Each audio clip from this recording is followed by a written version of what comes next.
Et salut internaute, ça me fait super plaisir d'être là avec toi aujourd'hui. Et le sujet, c'est ça.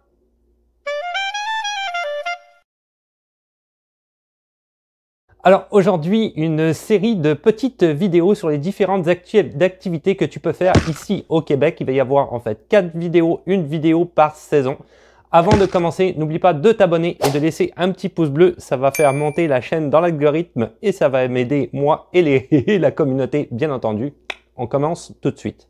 En ce qui concerne les activités que tu peux faire durant l'hiver, il y en a énormément. Naturellement, le Canada est un pays nordique, hein, donc ça c'est certain. Premières activités qui me viennent en tête, qui sont complètement gratuites, je pense naturellement au Montréal souterrain. Donc il y a une grosse partie du centre-ville de Montréal que tu peux faire entièrement à pied en souterrain. Tu peux même arriver directement en fait dans le Montréal souterrain via le métro, donc tu restes littéralement à l'intérieur et te balader. Il y a des magasins, il y a des restaurants, il y a énormément de choses. Tu peux même te rendre jusqu'à un cinéma au Montréal souterrain, donc qui est en anglais effectivement aussi, mais bon, pour ceux qui sont bilingues, ça peut être intéressant. Donc il y a énormément de choses à regarder. Alors après, tu décides d'acheter ou de ne pas acheter, de faire les boutiques, c'est toi qui vois. Pour la ville de Québec, les galeries de la capitale, ça c'est clairement à voir, c'est une expérience. C'est quand même un énorme centre commercial, c'est gigantesque, à l'intérieur duquel tu as carrément une fête foraine, hein, tu as des manèges à l'intérieur même du centre commercial. Donc c'est une expérience qui est unique, ne serait-ce que pour aller voir une grande roue à l'intérieur d'un centre commercial, c'est quand même du jamais vu. Alors naturellement, qui dit hiver dit sport d'hiver. Alors le Canada est bien fourni en matière de sport d'hiver, tu vas tous les trouver. Moyennant finance, c'est clairement pas gratuit. Donc ça va du vraiment très cher au vraiment peu cher. Tu peux quand même te débrouiller pour pas payer trop cher. Pour ce qui est du plus cher, évidemment, tu as des stations de ski. Si je pense par exemple au Mont-Tremblant, mais il y en a bien d'autres où tu vas pouvoir faire du ski, tu pourras faire de la raquette, tu pourras faire du ski de fond, tu vas pouvoir faire du patin à glace. Tout ça, naturellement, moyennant finance. Sinon, je peux penser aussi, à côté de chez moi, il y a le parc nature, mais il existe aussi au Mont-Royal, ici à Montréal. Tu peux louer, par exemple, des skis de fond pour vraiment très peu cher. On parle de peut-être 10-12 $ maximum pour la journée et aller faire les sentiers. T'as pas besoin d'être un skieur émérite pour ça. Ça peut faire une petite journée très sympathique. T'as pas besoin d'être habillé entièrement en ski pour ça, mais ça peut être vraiment sympathique. Évidemment, il y a aussi des patinoires qui sont accessibles. Tu peux également louer des patins pour ce faire. Durant l'hiver, un autre incontournable à réellement essayer, ce sont les glissades sur tube. Donc je pense au village Valcartier ou à Saint-Jean-de-Mata par exemple. Donc vraiment les glissades sur tube, tu peux le faire en famille ou entre amis, c'est énormément fun. C'est vraiment, si tu veux, la même chose que les glissades d'eau, mais cette fois en hiver sur des pentes de ski. Tu peux faire des tours, je sais, en calèche, il y a des chemins en raquette, il y a aussi des chemins qui sont proposés en ski de fond et également une patinoire. Mais des glissades sur tube, c'est vraiment à essayer, super fun. Vers le mois de février également, tu vas avoir un festival incontournable à la ville de Québec. Il en existe aussi un à Montréal, le festival d'hiver. C'est vraiment exceptionnel, donc tu peux y aller.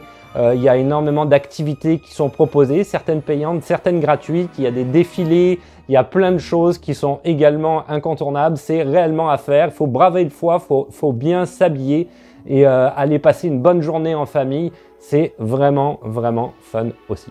Ensuite, je pense au Biodôme, à l'Insectarium, au Musée des sciences qui existe à Montréal, mais il y en a également un à la ville de Québec.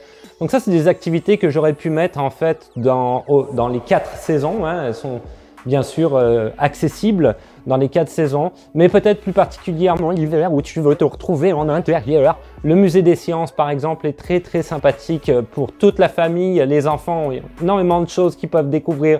C'est interactif, donc ils ont réellement, si tu veux, accès à des choses qui sont interactives, hein. Ils peuvent manipuler à droite, à gauche. Les enfants adorent ça. Le musée des sciences, j'ai amené mon fils aussi bien à celui de la ville de Québec, de Montréal, et à chaque fois il a passé un super moment. Donc encore pas trop cher, quand même assez accessible. Donc une bonne activité biodôme qui est à faire, l'aquarium à la ville de Québec, l'insectarium à Montréal, le jardin botanique où tu as l'insectarium qui lui effectivement durant l'hiver aussi propose certaines activités très sympathiques à faire, pourquoi pas. Il y a notamment un parcours qui est illuminé, un peu comme Lumina dont je pouvais parler durant les activités de l'été. Donc ça, c'est au jardin botanique, c'est à voir. Toujours durant l'hiver, donc le fameux poisson des chenaux. Alors ça, si tu ne connais pas, c'est réellement une expérience unique à faire au moins une fois. Ça se passe pendant la nuit, donc tu ne dors pas cette nuit-là ou très peu.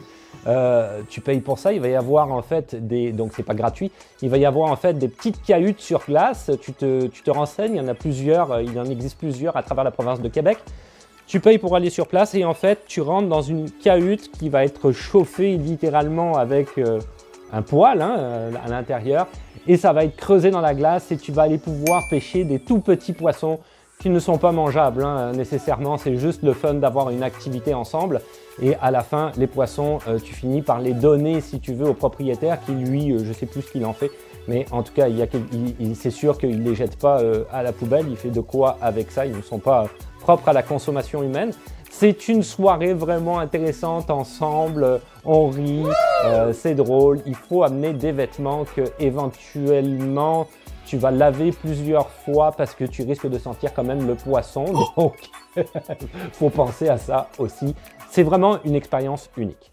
Et voilà, c'est tout pour aujourd'hui. Alors, si tu veux me retrouver davantage, tu pourras me retrouver sur les réseaux sociaux, donc sur Instagram, sur TikTok, sur Twitch, sur Facebook. Je suis là de manière quotidienne sur Instagram et TikTok avec des vidéos régulièrement sur l'actualité au Canada et les systèmes d'immigration notamment, mais pas que. N'oublie pas de t'abonner évidemment à la chaîne YouTube et de laisser un petit pouce bleu, ça va pouvoir m'aider dans l'algorithme. Le site internet qui existe, canadaenfr.org, où tu trouveras énormément de ressources aussi bien gratuites que payantes, donc notamment des articles, des blogs, mais aussi de l'aide à la rédaction pour les CV ou pour les lettres de motivation notamment, ou les travaux scolaires, également un cours sur le TEFAC pour passer le test de français pour la résidence permanente, pourquoi pas. Tu peux aussi me soutenir via PayPal ou tout simplement me payer un café, ça me fera plaisir et je le boirai à ta santé. Et là-dessus, je te dis à la revoyure, ciao, bye.